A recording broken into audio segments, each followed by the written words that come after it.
Hello, Internet. I'm Chaz. And I'm Dan. Welcome to Wine and Serious Business, episode 302. I hope you guys enjoyed 301 as much as we enjoyed it. I'm a little embarrassed.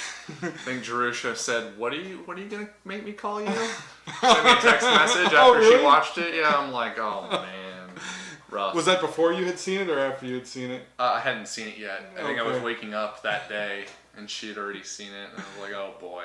Yeah. So, anyway, yeah, it's a good time. We hope you enjoyed that. We got some local favorites to start things out. Yeah, three kind of random wines here. Dan just picked these up at the supermarket on the way. No. This is all stuff, right? We picked this up at the winery together.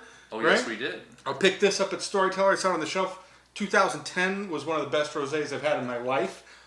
This rosé constantly knocks it out of the park for me. So it's exciting to try it. Rosé. And this was actually a sample given to us by the very generous Kim Kramer. We usually love this wine when it comes out, and we're going to start this with more potential for outtakes or funny cuts for episode 401. So everyone knows you can saber, or most people know you can saber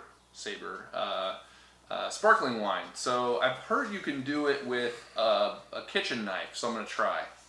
In the kitchen, surrounded by lights. There's a bunch of wine glasses up on the rack over there. What could go wrong? What could possibly go wrong? Get a wine glass ready because this shit apparently goes everywhere. So, all right. You just find the seam. You go up the seam and. Oh, that was perfect. Wow! Not a single broken thing. Probably a little mark or something on the. That was awesome. See it somewhere. That was pro. That's it. That's a good pour. Okay, we're going to pour good. number 2. Oh yeah, sorry. We need to rinse first. Oh, sure. Yeah. I gotta make sure there's no glass in mine. Right, we didn't make a big mess, so that's part of it. Man, that's a clean break. One of the better ones I've ever seen. Kim would be proud. She'll be proud. She'll see this. Hopefully she'll be proud. Yeah. So the sabering with the kitchen or butter knife worked well. Yeah. Got a little. It's always fun to save these. I've got a couple of these left over, but yeah, it broke cleanly. Not much glass left over, so we're both safe from drinking. Right. Potentially. No broken glass in our stomach. In the bottle, in the glass, or in the house. That was pretty successful. So Kim makes the brut out of her family's estate vines every year. Something that they've always made some sparkling wine, but since she's kind of taken over the winemaking, she's put a lot of attention to the sparkling program, really tried to bring the quality up, and I think has had a lot of success. And she's super passionate about sparkling big time, wine. man. Like anytime you talk with her, like she really loves sparkling wine, something she's super passionate about. And I think it really shows in her wines. Like she's got a little bit of press for making good sparkling, but it's honest to truth these days. Kramer is turning out some fantastic sparkling wines these days, and this is a step up in quality. Like the Zero Dosage, do you know exactly what the storyline or the not exactly, but it is selected for Zero Dosage, so the normal, like the vintage brut does get a dosage, a little bit of sweetness in there, and it's rare, even in the champagne world. That's kind of an unusual thing, and it kind of demands high quality, good fruit flavor, because that little bit of sugar can add, a lot of richness, a lot of flavor, a lot of feel to it. So it's tough to do. Anyway, let's get into it. Check it out. I love. It smells like champagne. Yeah. Like bright red apples, honey. Really great on the nose right away. This smells good. Yeah, just awesome red apples, like really good, like floral honey components. A little earthy. Yeah, but it's got like acid and sort of sugar. It smells similar to like the sort of like cakey champagnes that like sometimes champagne can have like a sort of like bready cake thing. Yeah. This has got that on the nose. Oh man, this is not bready. But like bread, like cake dough or something. Kim's gonna love. We're drinking out of the big glass. Yeah, this smells awesome. But yeah, bright red apples, maybe a hint of like lime. But man, just really, really sweet and delicious smelling. Great on the palate. The bubbles bring a lot of smoothness to it. I think a lot of times bubbles in sparkling wine give kind of a sharp edge. These have a little more of a round feel to them. Which I think is pretty nice. Keeps the wine friendly. and there's just good complexity on the palate, just like there is in the nose. Mm-hmm. Great apple flavors. A lot of acid bringing up the tail end. The bubbles add a lot of texture, add some roundness to the finish. There is it? Would you say there's a little bit of residual sugar in this, or no? I'm not tasting it. I'm sure there is. I don't know. I don't know. Okay, yeah. But man, it's just like there's like a fresh appley like flavor to this that's just awesome. And I get a little bit of that cake thing too. Actually, I see you got those shortcakes sitting right up on it. The strawberry season's coming in. So. Yeah, exactly. So it does remind me a little bit of the little shortcakey flavor on the palate here. Agreed. Yeah, I could even say like on the back it says like dough aromas. Like it reminds me of like cake dough or something, right? Yeah. So that's gonna be the name of our hip hop group, by the way. Cake dough? No, dough aromas. Dough aromas. Oh man, dough aromas. Anyway, so this is fantastic. It's really delicious. This is a wine that I recommend to people on a regular basis. Just the non-zero dosage, because you can actually get it pretty regularly, like at Fred Meyer's, other supermarkets. I know Whole Foods carries it. It's killer for the price point. I think it's like around $20. This is probably a little more pricey, around like $26, $28 a bottle. And this is where we're being jerks, is that it might be gone. Like you might have to work hard to find some, but the winery might have. But some. send the winery an email. Yeah. And if they don't have it, they might be able to might know some people who will. And I think at that price point, this totally delivers. Like amongst Oregon sparkling wines that are currently being produced, like this wine absolutely is amongst the best. Amongst a world of sparkling wine at sub $30. Agreed. This totally plays. Yeah. Yeah.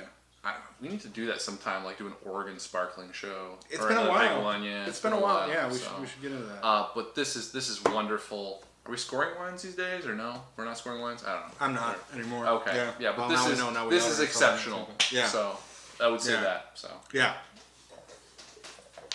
All right, so we're moving along. This is the 2014 Analemma? 2014. So everybody's releasing their 2013 rosés. We're a little slow on all of this, kind of trying to clear out my sample cache. I'm disorganized. But I'm still very excited in trying this. Like we said, we love the 2010. We heard people saying good things about this. That's a close call there, but we're all good. Yeah, we're good. Sorry. And this is out of his vineyard, right? It's got to be, or maybe it's a blend. No, this is great. Yes, out of his vineyard. So this is way up on the slopes of Mount Adams, like really high elevation. 1,700 feet, it says. Yeah, that's really high for a vineyard. And that's really high. And I still don't think they make a still like normal Pinot Noir out of there. It's like just sparkling wine and rosé out of Adavis. Right. I know they make a Gewürztraminer, Yep. Right, but like. But it's so high up that Pinot Noir doesn't get fully ripened. So the best stuff is going into the sparkling wine and into the rosé. Right. This almost looks orange. Like. It's got a crazy hue to it. Like it's not your typical rosé, which comes out like a ruby sort of pink or something. This is something different. So that might have to do with it being about a year old too. But. Oh, is it? Okay. Yeah. Anyway, strawberries. Yeah, pretty simple on the nose. Not big time strawberries. Yeah. A little bit of saline, but pretty straightforward nose. Okay. Yeah. Yes, it's not hugely aromatic, which is not something I remember because I think I've had this bottle before. Yeah. And it actually was. I remember it being aromatic. Anyway, so maybe I waited too long.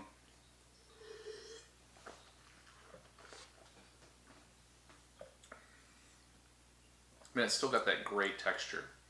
Yeah. These wines, the Analemma wines in general, but this rosé in particular, has some of the most amazing texture. Like rosés are typically lighter, more acid driven. Like this has also got great acid, but it's just like weighty or something. It's got more of a blanketing feel on the palate, like something that's more substantial than a rosé or more substantial than a rosé. It really does. Which it's just something that's completely different. And why I think this rosé sticks out as one that I sort of always look forward to trying every year. Like the strawberries are definitely still there on the palate. Yeah, good sense of acidity, but it drinks like a light red wine, right? And it does. And I think it definitely reflects kind of the care that goes into it, right? Like this isn't a byproduct of a still red or whatever. Like this is the intent from the beginning, and the quality really shows there. Yeah, strawberries, sort of like somewhere between like red apple, green apple, but like maybe Honeycrisp apple, but that's not Honeycrisp. Not that popping flavor. But there's like an apple component, a bit of lime juice on the finish, maybe even like a bit of like lemon zest. Totally, you're on. There's a really there's good transitions from the initial contact of like really like sort of bright strawberries into like the finish I was just talking about. And just that whole time, this texture. That's one thing I love. I feel like I'm repeating myself. No, it's good stuff. This is a fantastic rosé. I think it's still drinking fine. The nose is definitely a bit muted. Yep. But besides that, the palate and the mouthfeel and the flavor is just wonderful. Anyway. Yeah, and I'd say, on that note, like if you've got them, drink them. They're in a good spot right now. Yeah. But it doesn't taste young, and I think everybody gets the rosés to. I don't know the whole story between why it took me so long to get this. I'm feeling dumb about it now, but maybe we'll see the 15 soon. We get their newsletters now. We will keep a track on that. We will get that sooner. And I will say, if you are in the Columbia Gorge area and you are looking to stop by any wineries, definitely make a stop by Analemma because their tasting room is wonderful. It's not too far off the beaten path. It's fairly easy to get to. And all of their wine is fantastic. I mean, I was telling Dan, I think a while ago, I still got a couple of them downstairs. It's the first time I've ever actually purchased Gewürztraminer. Right? Nice. I was like, I've never actually purchased any from my own collection, but Analemma's was the first. And it was just simply that going there and tasting all their wines side by side. They're all wonderful, great tasting room experience. I recommend it. And I've heard people raving about their sparkling wines. I've got a bottle at home of that too that's going to go on the show. I haven't got to try it yet. I decided not to bring it today, but it's going to be on here before too long. I'm really looking forward to checking that out. So cool. Yeah, this is kind of fun tonight. These are all wineries we're both really fond of. Makes it fun to talk about. Yeah. Gives us a little more chatter than just tasting notes. So good experiences with all three of these. So, like leading into this last one, this has got a special place in my heart. Right? Totally. There's like two big stories that could go on with this, right? We could talk about the vineyard by itself, regardless if we made it. We could talk about the winery. Why don't you start with the vineyard? The vineyard. So the Seven Springs Vineyard is somewhat special in that a lot of different Oregon producers have made wonderful wine out of it for a lot of years, and then it was Evening Land, right? Yeah. Purchased the rights to the vineyard. They purchased the vineyard the outright. whole thing. They purchased the vineyard outright and sort of turned it into like a monopole, right? Yep. Like they own it and they make wine from it and that's it. And people like me who were, at least for me, I was just getting into wine. I fell in love with Evesham Woods 2005 wines. And the first time I was able to buy a Seven Springs wine was their 2005 Seven Springs Vineyard Pinot Noir, Evesham Woods, excuse me. And so I loved it. It was one of the first wines I brought home and shared with my friends and my wife at the time. And we were all ecstatic about it. And I bought up some of the 06, and then it was gone. Then you couldn't purchase it any longer because Evening Land came in and essentially took the rights over. So it was sad to see it go because, I mean, there's a lot of great vineyards around Oregon. Yeah. It's not like, okay, like, oh, my favorite wine in the world is gone. No. But it was one that was near and dear to my heart. Yeah, and it's not like they ruined it either, right? They did a lot of good work. They did a lot of research, right? Yeah. Evening Land's 2008 Seven Springs Pinot Noir, I think I got it for like $30 a bottle, was fantastic. Yeah. I'm still holding like 4 or 5 bottles of it. Oh, really? I got a couple myself still. Right. So it's not like Evening Land came in and totally ruined the vineyard. They just took over the rights. So it's wonderful that now sort of you're starting to see other people who you know and care about making Pinot Noir or making wine in general, being able to make wine from that vineyard. Yeah, pretty awesome. It's just a great find, and Walter Scott's been around for a few years now. We've had plenty of their wines on the show. They've been getting a lot of press, rightfully so. Ken and Eric are great folks, been in the wine industry in Portland for decades, despite the fact that they're really not all that old, right? But they just a ton of pretty much spent their whole lives, right? And just working with Oregon wine, really getting to know it, right? And kind of bring it all together in this winery. And it's so great to see them successful because it is they're truly good to see. I'm truly happy to see them successful. Like they are good people making good wine, just killing it. Just 100% invested. So just like always, if you ever get the chance to check them out, I guess unlike these two, they don't have a tasting room that's just open any day of the week. You can't just walk in there. So get on their mailing list, find out when the events are, go out there. With if it's a big weekend, send an email, maybe make an appointment. If you're out there, but they're doing great stuff. They're great to chat with, and it's always a talking to. But this bottle, It's really special. So I think this is the first time since Evening Land took it over that anybody outside of them has gotten fruit from them again. I don't know if they're exclusive in this year. Maybe some other people got some too. But what was the story? Do you remember the story why they got some fruit, or they just got a contract? Right? I think just kind of some connections and like maybe you could get some. And the nice thing about being in the industry for many years is you know people and they know you and right. And it's not like I don't think they have anything to worry about with like Walter Scott and their fruit. That's right? part of it too. Yeah, these people are going to generate some amazing fruit, amazing wine out of it. So yeah. Well, I mean, I'm sort of like leading bias right into tasting this wine, right? So this one we tasted before we were at the tasting when this was released, and we picked it up specifically to bring on the show. Right. So of course, yes, we already like it. But that's all right. But you know, tell you some of the story behind it. It's a little bit historic, right? Because like I said, this is the first time it's getting outside of the Evening Land brand for a number of years. Yeah. And it's great to see what he does with it. Smells like Oregon, right? Distinctly. This is getting away from that funky nose, though. Like, I mean, you got a little bit of the forest floor thing going on, but it's sort of light. And not like the Dundee does, but there's definitely some of that Supwa, right? Definitely that, you know, a little bit of decomposing wood on the forest floor. Totally. A little bit of Oregon funk, sure. Right? This a little bit of pine needles. Yeah. This has got like a little bit of like what you would. It reminds me at least of barrel toast. Maybe even like I can see that touch of that. Yeah. Like that sort of aroma. Great dark and sour cherries kind of smashed together in there. Good. Oh, big time, yeah. And somewhat lightly herbal and a little tobacco maybe. Yeah.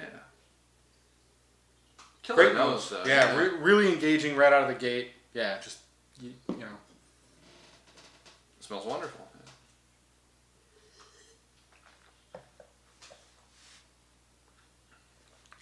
Texturally in a great spot already, despite being so young. We did open this up a little earlier, pour a little glass out to let it breathe a little bit. These young wines, we didn't shake it up. Did we? No, we didn't shake it up. Yeah, we didn't shake it up. But, you know, like, give it some air, right? Right, it's brand new one, right? Just I always tell people to give it the shake. Yeah. That's probably not a bad move. Yeah. But despite that, right, despite being young, no shake, the texture's still in a really great spot. Definitely kind of like round and even on the front of the palate right away.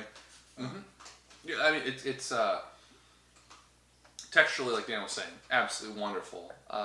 Sort of dried cranberries leading into like fresh raspberry flavors. A hint of like the tobacco you were talking about earlier, like even like a bit of chocolate. But like really good fresh acidity leading through the entire experience and really well balanced. Like there's no peaks or valleys throughout the entire thing. The finish is not the longest thing in the world, but there's like it's just very, very linear and balanced throughout the entire experience. Man, and I really like the acidity kind of rises up at the end. I'm left kind of with the cherry flavors. Like after you eat, you're eating a bunch of like really good fresh dark cherries. Just kind of the flavor that lingers in the mouth is really similar. Yeah, the acid sort of like rises up strongly in the finish almost, right? Like it's not harsh or an issue. It's just there, and I really like the flavors sort of like fall into it. But man, texturally wise, this is fantastic. Really, like nice dusty tannins. It's one thing I always like to see on wines like this. Dusty tannins that sort of don't make the cheeks like sort of grip or flex when you drink it, but they're definitely present and part of the experience. And I really love how there's a really good sense of complexity and depth of flavor on the front and middle end of the palate here, without it being too heavy at any point. It really retains kind of that elegance and lightness on the front end, which is kind of a cliche people talk about with good Pinot Noir. While it's not requisite for me to enjoy it, of course, like everybody else, I think it's awesome when it happens, and it's happening. So 13.5 alcohol. So it's been like it's kind of, and maybe it was just 'cause like the wines we drink, right? Like I think if you were drinking mainstream wines, like you'd see a lot more 14s, but I think like the sort of like producers that we drink, we see a lot of like 13s in 2014. Yeah, and the culture here is definitely moving that way. It is too. Right. Like, is that just picking earlier, or What is picking earlier, depending on like where the sites are, right? Like, is really it paying is attention in the vineyard, on the right? top of the hill, sitting in the sun all day, or whatever? It's all. Yeah. Ken will probably see this. Go ahead and tell us. Like, in 14, you could have had as much alcohol as you wanted. What did you do to keep it down here? Was it an early pick? Was it a slower ripening site? What happened? Because I think there was a lot of early press, like, 14 is going to be a warm year. But I'm seeing like a lot of the producers that I know and love, like producing a lot of high 12s, mid 13s, like wines. So. And that's definitely the people we hang out with. I think. What sort of care in the vineyard happens to definitely make that happen? Yeah, love to hear that answer. Yeah. Anyone who watches. So. Yeah, I'm sure. Actually, both of you folks will have opinions on it. Maybe some others will as well, and we'd love to hear it. Yeah.